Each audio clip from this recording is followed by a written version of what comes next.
ने प्रथम पुरुष का अकारांत पुल्लिंग शब्द का रूप पढ़ा था। अब हम लोग पढ़ते हैं आकारांत स्त्रीलिंग और अकारांत नपुंसकलिंग। ये आकारांत है, वो अकारांत। इसमें ज्यादातर रूप स्त्रीलिंग के आकारांत होते हैं, जैसे नरा और नखा। जैसे एक शब्द है बालक, बालक पुल्लिंग है, बालिका स्त्रीलिंग। तो हम बालिका के रूप लिख रहे हैं। अकारांत यहाँ हम बालिका लिख देते हैं, ये हम बालिका के रूप लिख रहे हैं।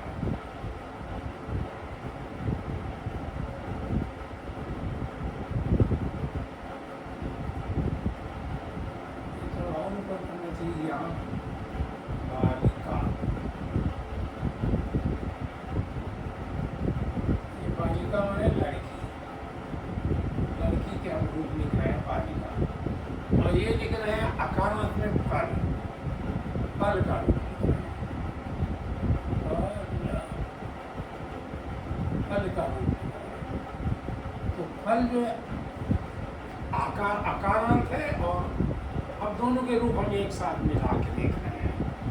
तो ये रूप, ये जैसा कारक में आपने पढ़ा था, कर्ता, कर्म, कर्म, संप्रदान, अपादान, संबंध, अधिकरण, संबोधन, और उसी तरह से वहाँ आपने पढ़ा था प्रथमा, द्वितीया, तृतीया, चतुर्थी, पंचमी, षष्ठी, सप्तमी, अष्टमी। अब बालिका का क्या रूप हुआ? काफी कुछ देखिए बालक से मिलता हुआ है। बालक, बालक था, और यहाँ बालिका है, तो ये बालिका, बालका, बालके, बालको, बालका, यहाँ बालिका हो गया। बालका, बालको, बालका, तो ये तो काफी तो मिल रहा है। बालकम, बालको, बालका, अभी दोनों एक साथ था। बालिकाम, बालिके, बालिका, दोनों शब्द एक से नीचे कर्ता और कर्मकार बराबर है। वहाँ था बालिके, बालिके, यहाँ बालिकया है। बालिकया, बालिका भ्याम, बालिका भी। वहाँ था बालके, बालिका भ्याम, बालिका, बालिका भी। ली यहाँ है, वहाँ ला था। बस ये अंतर है, लिख करके जब आप देखेंगे मिलाएंगे तो आपको याद करने में आसानी होगी। वैसे तो याद करना। चतुर्थी हो गई बालिका आई, बालिका भ्याम, बालिका भ्य। इसमें अंतर है। ये बालिका भी है, ये बालिका भ्य है। पंचमी में लिखा बालिका ला, फिर ये बालिका भ्याम, बालिका भ्य, ये दोनों बराबर। षष्ठी में संबंध कारक में बालिका ला, बालिकयो, बालिका नाम। अधिकरण में गए आप बालिकायाम, बालिकयो और बालिकासु। अष्टमी आप जानते हैं कि इसका ए बालिका, ए बालिके, ए बालिका।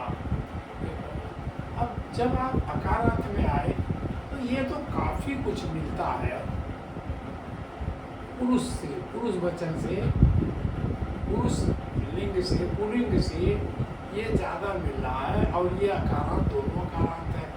पुल्लिंग भी अकारांत है, ये भी अकारांत है।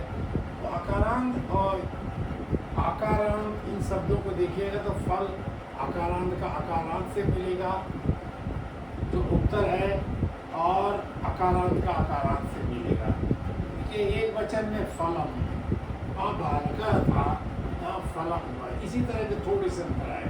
फलम, फले, फलान, वहाँ था बालका, बालको, बालका। यहाँ फलम, फले, फलान। और द्वितीया यानी कर्म कारक तो बिल्कुल वही है। जैसा कर्म वैसे कर्म कारक, जैसा कर्ता कारक वैसे कर्म कारक। फलम, फले, फलान, फलम, फले, फलान। फले उता बालकेन, बाणेन, बालकेन, ये भी फलेन। बालकाभ्याम, फलाभ्याम, बालकई है, फलई है। बालकाय, फलाय, दिया आपने, बालकाभ्याम आपने फलाभ्याम, फले बालकेभ्यः फलेभ्यः, बालकाता आपने फलात कर दिया आपने, बालकाभ्याम बालकेभ्यः, वहाँ ये दोनों एक से थे। बालकस्य था आपने कर दिया फलस्य, बालकस्य बालकयोः हमने फलयोः कर दिया, बालकानाम फलानाम, बालके आता बालके यहाँ कर दिया फले, फले फलयो बालके बालके बालकयो बालकेषु, फले फलयो फलेषु।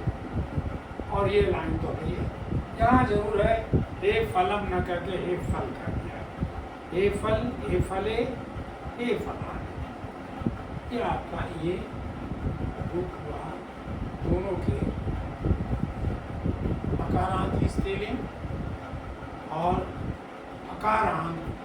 आकारांत स्त्रीलिंग और अकारांत नपुंसक लिंग के ये रूप हमारे हुए। लेकिन थोड़ा सा आपको मिलाना है, दूसरे से सहारा लेना है, और ये रूप काफ़ी आपको याद हो जाएगी, याद करना। ये कर्ता कारक की पहचान कैसे होती है, आपने पढ़ा था, ने से होती है। लाल से ऐसे कैसे प्रयोग किया, लाल पीली का, कि आप इसको अलग अलग करें, ये पहचान है ने शब्द से, आपने वहाँ भी पढ़ा था, ने ज़्यादा इसमें आता है, और ये को ज़्यादा है, ओ जैसे वहाँ था वही है। अगर कोई शब्द छोड़ रहा हूँ तो आप इनमें समझे छोड़ रहा हूँ, वो नहीं होगा। ये से कर्म जो है से या द्वारा,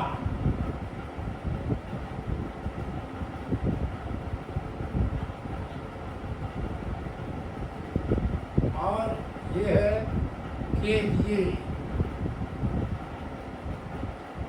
इनके लिए, के लिए,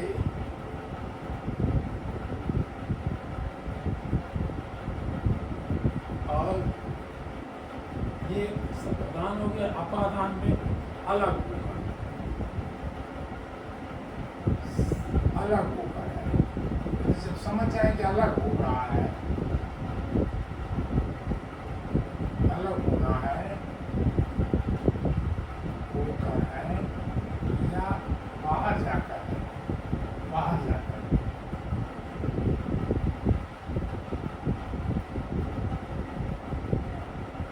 जैसे राम अयोध्या से बाहर जाकर, अयोध्या नपुंसक लिंग है लेकिन आकार आकर हुआ, तो इसके जैसा रूप हुआ।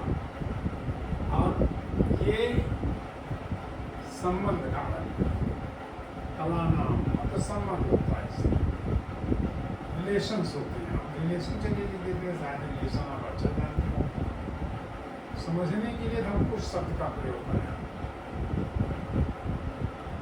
रिलेशन तो आप जानते हैं, लेकिन रिलेशन हो सकता है लेकिन आप कहते हो हमारा उनसे क्या रिलेशन है।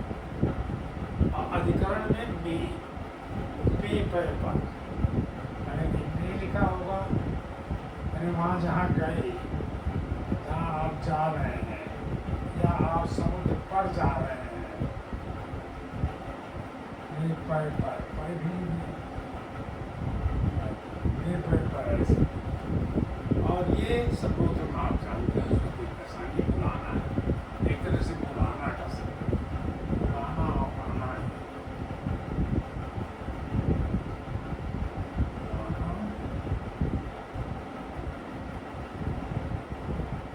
या कहना, आप उनको कह रहे हैं। ये जैसा अकारांत पुल्लिंग है, काफ़ी कुछ मिलता हुआ आकारांत स्त्रीलिंग है, और काफ़ी कुछ मिलता हुआ आकारांत नपुंसक है। फल, बालिका और बालक, तीनों के रूप को आप एक साथ रख करके देखिएगा। मेरा तो बोर्ड छोटा है, मैं तीनों को लिखूंगा तो बहुत छोटा हो जाएगा, आपको नहीं लिखा पाऊँगा, इसलिए मैंने उसको प्रथम पुरुष पुल्लिंग को हटा दिया। प्रथम पुरुष पुल्लिंग था, बालक, और ये प्रथम पुरुष बालिका स्त्रीलिंग है, अकारांत है, और ये प्रथम पुरुष अकारांत है, नपुंसक लिंग है, फल नपुंसक लिंग है, बालिका स्त्रीलिंग है, बालक पुल्लिंग। ये हमारे रूप हुए, लेकिन मैं यही आपसे कहूँगा इन रूपों को बार बार दोहरा लें तो ये आपको यानी संस्कृत बहुत निकट है, सब कुछ समझ जाओगे आप। बस थोड़े से ये रूप लगते हैं कि बहुत शब्द है। कहीं एक ही बालिका का कितने रूप हुआ, 1 2 3 4 5 6 7 8 9 10 11 12 13 14 15 इतने ही 13 13 14 रूप इनके आए, एक शब्द से इतने बने। लेकिन वो तो गायब हुआ, 2 बालिका 2 गायब हो गया, ढेर सारी बालिकाएं वो ढेर सारा गायब हो गया।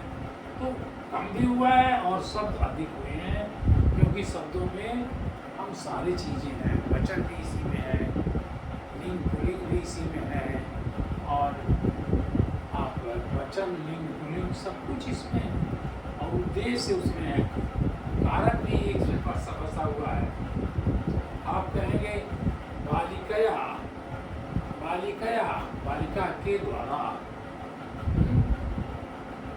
आप कहोगे बालिकाया, तो इसका मतलब बालिका ने कोई दिया हमको, बालिका ने कोई दिया, अपने हाथ से हटाया, तो वो हो गया बालिकाया। ठीक है भाई, नमस्कारम।